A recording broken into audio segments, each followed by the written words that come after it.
sides to the group. So I'm looking at these cats like, huh? What did my girl got to do with day 26? And that got me kirking at no more. Like, is it a jealous thing because me and my relationship is getting bigger? Right. Because it's real? Right. So it's a lot of jealousy from a little thing, from mad things. People, you know, a lot of people want fame.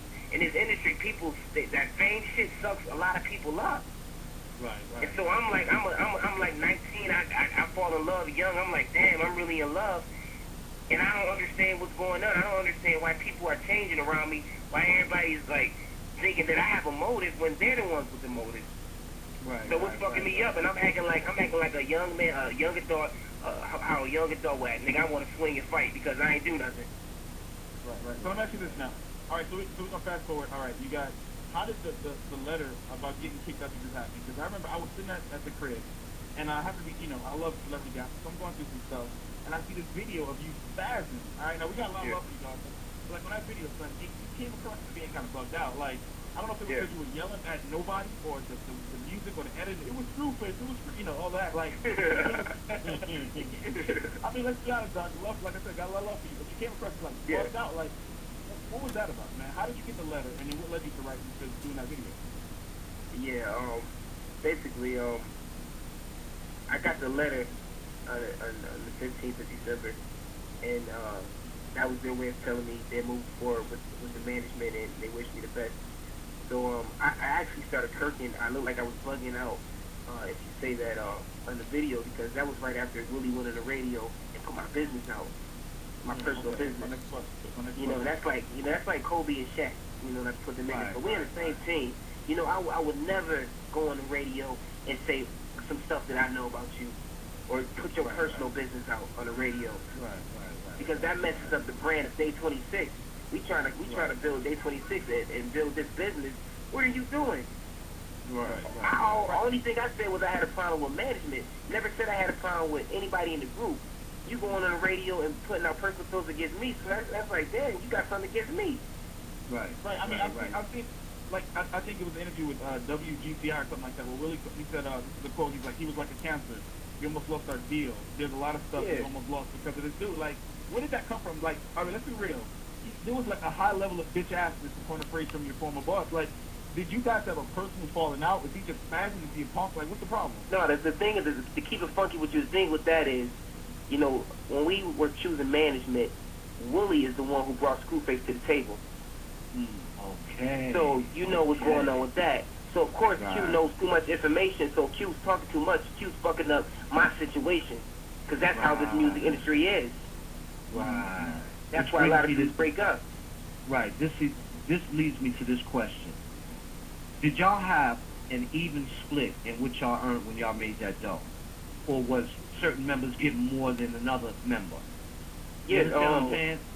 Yeah, like the last check I got, the last receipt thing I saw, that was sent to me, and it was sent in 826 LLC. That's why I got my lawyers. I'm like, dude, I ain't signed no 826 contract. My check should be coming in Starstruck Management. Nigga, you double taxing me. So when I saw that, I was like, when I saw the receipts, I started seeing the different prices, and it was like, this don't make sense. So, you know, as a businessman, as manager, he could be sending stuff to the label like, okay, this person's doing this work. This how much work this person's doing.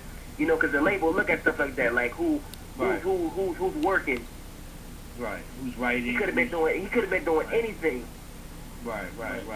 So, but was there? But what? Okay. But let me say this. But so, I mean, Willie brought him to the table. Willie chose, well, you know, Brian to manage the table. Did you feel like he was getting maybe he was taking off a little bit more, like they had their own little deal, or was it just he didn't want to take the when you started questioning things, he was like, well, it's not my fault. You know what I mean? I started questioning it around the second album when I noticed it was Willie and Screwface and this other guy named Blaze, who they were on like they did I'm gonna put it on her, but they were in this what is it, this writing team together, this business together, and I was noticing like all the songs that were getting picked were people in Screwface's camp, and people that would keep that money flowing, you know, in their business. So I saw this and I was like, man, this ain't right. I thought like anything that we do, we was all gonna do together. You know, that was the plan.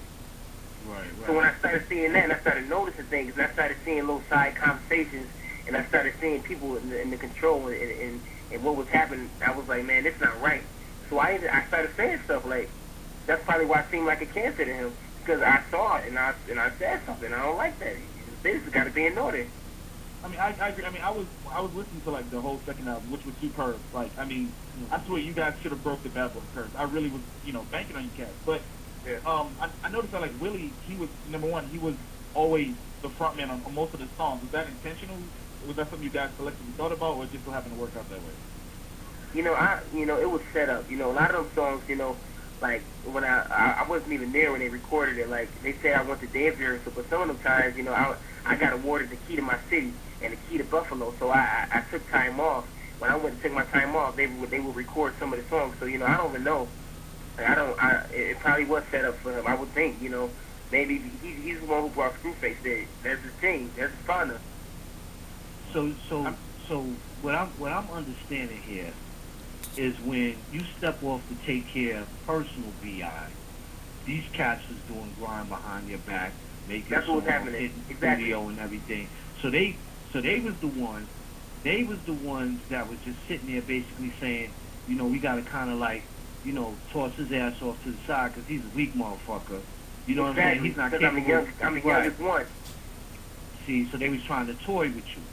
Exactly, because I'm the 19-year-old. I'm the youngest cat. I'm the one who got weight in the music and shit. Not to put the age out there, but they almost like Willie's like 27, Brian's like 27. They getting older. So when you get older, you start getting scared. I walked into conversations with Willie and a couple of them saying, yo, we gotta be careful. We gotta get in because this nigga Q. This nigga Q is, 18, 19, this young nigga. I walked into conversations on that and I had to bite my tongue.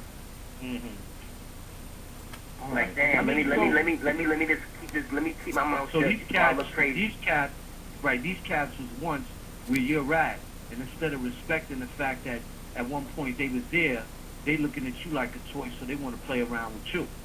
You know what I'm saying? Well, you around and everything. I feel what you're saying. So at this point, where you going from here? What is your perspective, your prospective situation for yourself, and where you gonna go and how you gonna do this for you? You know what I'm saying? Yeah, you man. gotta represent for home. Yeah, I wish them the best, and there's no hard feelings. If I see them, it's all love. Because at the end of the day, it was business, and I don't have nothing against them. Even through all of the bull and drama, at the end of the day, it was about the brand at day 26. Well, I'm gonna tell you like this from a older cat to a younger cat. You know what I'm saying? I like double that age or whatever. Yeah. Biggie and Method Man made a song. It's called "Fuck the World, Don't Ask Me for Shit. Anything you want, you gotta work hard for it." You know what I'm saying? That's my encouraging words to you. You know what I'm saying? When it come down to business, you gotta be shrewd. You gotta cut throats. You know what I'm saying? Yeah, that's true. That's true. So I mean, I like where you're coming from. You know what I'm saying? I think that my thing was, I didn't know, how to deal with my emotions. I'm a sensitive guy, So I think that kind of messed me up and threw people off. They're like, this dude is sensitive. And I ain't really do nothing. So my way, I reacted how I think any young adult would react, put in that situation. So I think this interview will definitely give like your fans and just people out there who judge you. Like if you go on YouTube and all these other places, like I was watching a video where you sang, I think "Human Nature" and "So Beautiful," something like that. And some of the comments were like, "Oh, Mr. Bipolar, blah blah blah." When I think when they hear this interview, they're gonna have no choice but to change it soon. Like your group was doing fucked up shit, you reacted the way any normal person would, especially. Person will react. Right. Let me tell you something. I'm 23, and on our show we talk about this lack of support from friends and family, one of our highest rated shows ever. And that's because so many people feel that. Like, don't tell me you got my back, and as soon as I walk out the room, you be like, how can we get this motherfucker? Like, don't do that. Exactly. Okay. I mean, exactly. So where do you stand right now? Like, are you in financial? Are you in good standing? What's your label situation? Yeah, I'm all good. I'm at Soul World Entertainment right now. Cliff Jones is my new manager. And, I see the contracts that come in, and, like for the appearances. I was asking to see them. And they were saying I can't show you them. I'm seeing all that now. Like, who tells you? Who tells you I ain't gonna show you what you get paid for? It's like you just telling me to go here. Right. Like I'm a hoe. Right. I feel what